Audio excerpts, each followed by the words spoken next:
Alzheimer's disease, or AD, is a very common neurodegenerative disorder in which brain cells are progressively damaged and die, leading to loss of memory, thinking skills, and eventually all other brain functions.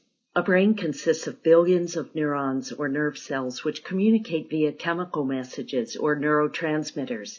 This communication occurs in a space between neurons called a synapse.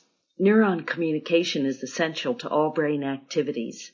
An Alzheimer's brain is characterized by presence of abnormal plaques and tangles. Plaques are clumps of a peptide known as beta amyloid.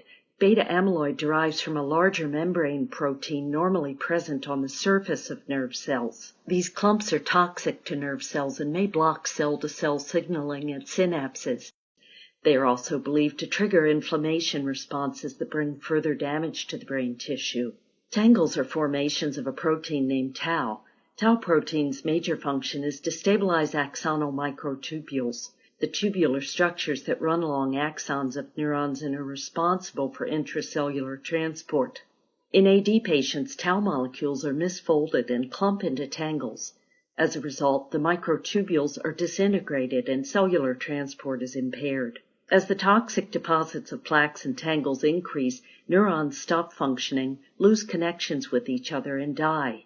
The damage initially takes place in the hippocampus, the part of the brain that is essential in forming memories. That is why short-term memory loss is usually one of the first symptoms of Alzheimer's.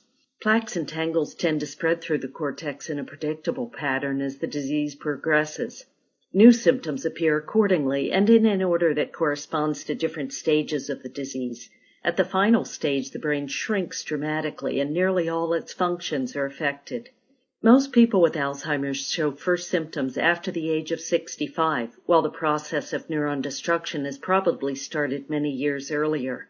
For this form of late-onset AD, the cause remains largely unknown, but a combination of environmental and genetic factors is likely. Notably, a certain form of lipoprotein named apolipoprotein E is shown to increase susceptibility to the disease. For a small subset of AD cases, known as familial Alzheimer's disease, genetic factors have been identified. This rare form of AD is linked to a mutation in one of several genes involved in beta amyloid production. For this group, the disease strikes earlier in life, commonly between 50 and 65 years of age, but can be earlier.